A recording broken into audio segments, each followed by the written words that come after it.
Hi అండి, welcome to my channel. ఇప్పుడిప్పుడే మనకు ఒక బ్రేకింగ్ న్యూస్ అయితే రావటం జరిగిందండి. ముఖ్యంగా ఉద్యోగులకి సంబంధించి ఇది ఒక సూపర్ గుడ్ న్యూస్గా అయితే చెప్పుకోవచ్చు. జూలై 1 నుండి నెలవారీ భత్యం పెంపు ఉంటుందని వర్గాలైతే నివేదించాయి. మోడీ రెండవ కాలంలో ఉద్యోగుల సహాయం చేయడానికి కేంద్ర ప్రభుత్వం జనవరిలో 4% డిఏని పెంచింది. ఆ తర్వాత డిఏని 50% అయితే పెరిగిందండి. ఇప్పుడు ప్రధానమంత్రి నరేంద్ర మోదీ ప్రభుత్వం 3.0 పదవీ కాలం ప్రారంభమైనందున కేంద్ర ఉద్యోగులకి కనీసం ఈసారి కరువు భత్యం 5% పెంచాలని భావిస్తున్నారు. అయితే దీనిపై ఎలాంటి అధికారిక ప్రకటన రాలేదండి. ప్రభుత్వ ఉద్యోగులకి 50% ప్రస్తుతం గ్రాట్యుటీ మాత్రమే లభిస్తోంది. ద్రవ్యోల్బణం మరియు వస్తువుల ధరల పెరుగుదల కారణంగా కొంతమంది ప్రభుత్వం ఇచ్చే జీతంలో వారి రోజువారీ ఖర్చులను అయితే భరించలేరు.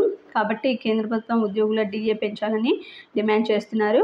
కేంద్రంలోని ఎన్డీఏ ప్రభుత్వ హయాంలో మూడోసారి ప్రధానిగా నియమితులైనటువంటి మోదీ జూలై 1 నుంచి ఉద్యోగుల ప్రాథమిక అలవెన్స్ డిఏను 4% నుంచి 5%కి అయితే పెంచనున్నారు. కేంద్ర ప్రభుత్వం గతంలో పేదరిక భత్యాన్ని 50%కి పెంచగా XY మరియు Z కేటగిరీల్లో నగరాల్లో వరుసగా ఇంటి అద్దె అలవెన్స్ HRA రేట్లను కూడా పెంచిందండి.